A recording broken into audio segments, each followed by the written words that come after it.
Europe 1, il est 6h45. Thomas Soto. On ouvre le kiosque d'Europe 1 avec ses plumes. Marion Calais pour les régions, Axel de Tarlet pour l'économie, Xavier Yvon qui suit la campagne aux États-Unis pour nous, Eva Rock devant la télé et Natacha Polony qui nous rejoint. Bonjour à tous. Bonjour Thomas. On va commencer par un message qui s'adresse à vous, mesdames, et qui fait la une de Libération. À 16h34, arrêtons toutes de bosser. Des militantes féministes, il n'est pas 16h34, Marion Calais. Des militantes féministes lancent un appel à la grève pour dénoncer les inégalités salariales. Travailleuses, arrêtez tout, posez les crayons, éteignez les ordinateurs, claquez la porte jusqu'à la fin de l'année, car à partir de cette heure, les Françaises qui ont un salaire de 19% inférieur à celui des hommes travaillent bénévolement. Bref, vous travaillez à l'œil, comme l'écrit Aujourd'hui en France. Aujourd'hui qui par ailleurs fait sa une sur la légitime défense, le combat des policiers, sujet qu'une nouvelle fois Rançon illustre à merveille en 2 coups de crayon. Un policier se demande, on va avoir le droit de tirer plus facilement ? Et son collègue lui répond, faut d'abord s'assurer qu'on aura le budget pour les munitions. À part ça, présidentielle s'écrit avec un S ce matin, à l'image du Figaro qui coupe sa une en 2. Macron, Montebourg, Hollande pris en tenaille, ça c'est pour la version française. Et puis juste en dessous, la version US, ces États où va se jouer la présidentielle américaine. En une des Échos, Hillary et Donald se tournent le dos, le choix de l'Amérique. L'opinion parle plutôt du malaise américain dans les urnes et s'interroge. Comment les États-Unis, terre ouverte depuis toujours à l'immigration et au commerce, en sont arrivés à céder aux sirènes de la xénophobie et du protectionnisme. Barack Obama, lors du bilan, c'est cette fois la une de Direct Matin. Tiens, est-ce que vous savez combien de clichés du président a pris son photographe officiel en 2 mandats ? En 8 ans. Des milliers. 24 000. 24 000. Moi j'aurais dit des millions, 100 Des millions. millions. 2 millions. Plus de 2 millions. Non. Ça en fait quand même 700 par jour. Il a la classe, que voulez-vous, Barack. Quel budget ?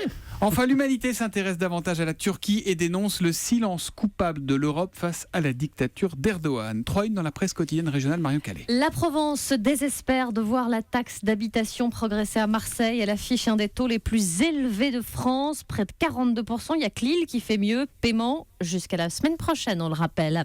Dans l'éclair, la production du miel au plus bas en 2016. Elle est passée de 32 000 tonnes à 9 000 tonnes. En cause, un trio redoutable, pesticides, frelons asiatiques et météo. Vous savez, du miel, il y en a au-dessus de l'Opéra.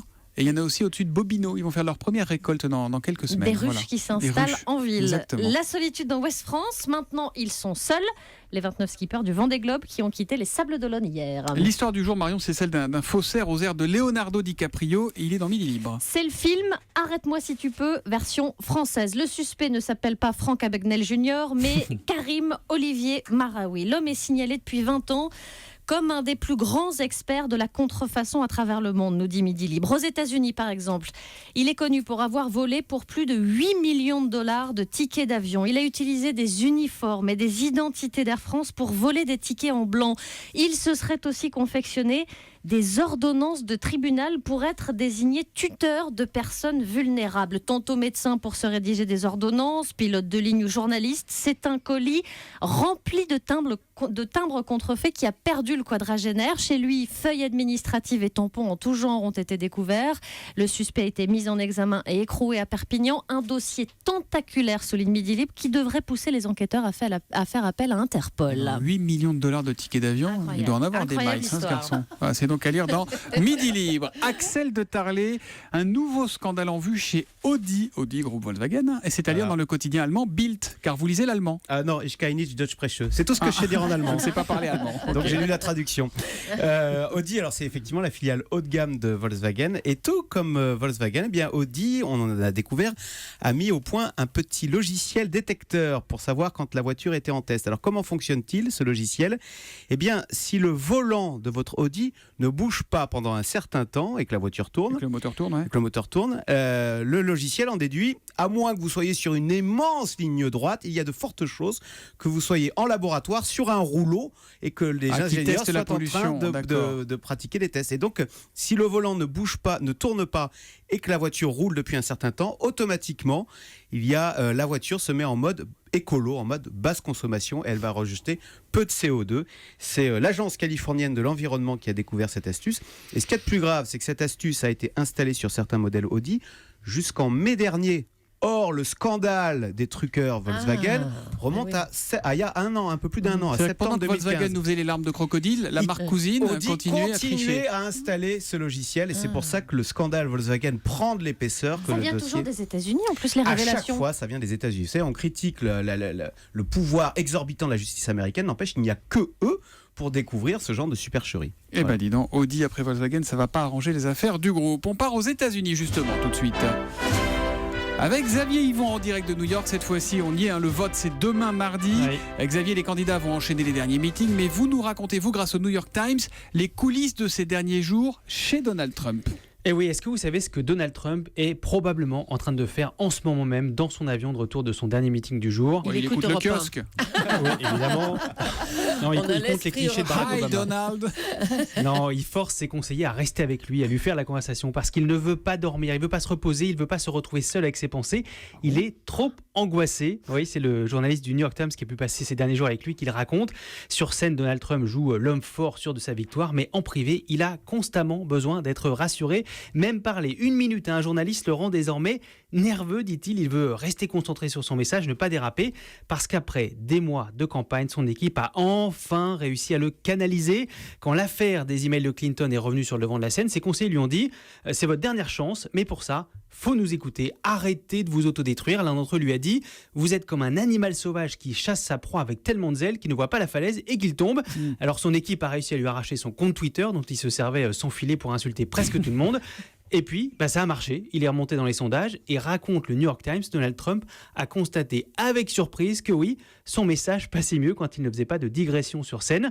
Et puis, il y a autre chose qui a changé chez lui, je ne sais pas si vous avez vu sur les images, sa coupe de cheveux. Non. Non. On le voit depuis quelques jours, ils sont moins oranges, un peu plus pâles, la mèche est plus courte pour un look plus présidentiel. Il était temps, De là à dire que ça va se jouer à un cheveu. magnifique. Très joli, très joli. Magnifique. Xavier, le dernier jour, c'est Vous manquez demain. pas de toupet. Oh. Oh, très bien. Ça vous embête si on parle du programme des candidats, Axel de Tarlet, avec Xavier? Allez-y Xavier, dernier jour alors. Et dernier jour, 4 meetings pour Hillary Clinton, 5 meetings pour Donald Trump dans 5 États différents, mais c'est Hillary Clinton qui finira en dernier. Un meeting, écoutez, à minuit en Caroline du Nord. Ah bah dis Oh donc, là là. c'est vraiment jusqu'à la dernière minute.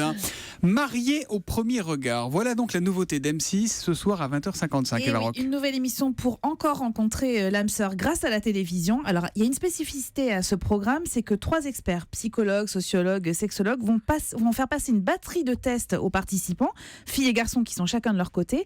Alors, ça peut être un test olfactif, un questionnaire psychologique, pour déterminer en fait la compatibilité entre un homme et une femme.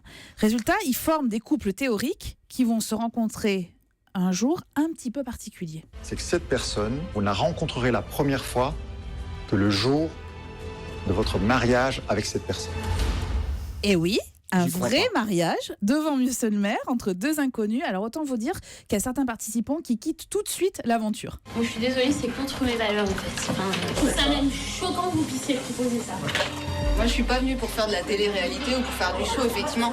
Je suis venue pour faire un truc qui était effectivement basé sur des faits scientifiques. Maintenant, je peux pas m'engager avec un mec que je connais ni d'Ève ni d'Adam. Enfin, je sais pas, je suis jamais vue. Parce qu'ils n'étaient pas au courant Alors, du tout ils en fait. n'étaient pas au courant du tout quand ils se sont inscrits pour ce qui ressemblait plutôt à un jeu. Voilà. Donc, une fois que tout le monde est au courant des modalités, certains restent. La science a parlé. Elle a formé 4 couples en fait parmi tous ceux qui sont encore dans l'aventure. Et on va suivre le parcours de ces 4 couples, dont Thomas et Tiffany. Et la première étape, c'est annoncer à sa famille qu'on va se marier avec un inconnu. Je me marie dans un mois. C'est une plaisanterie.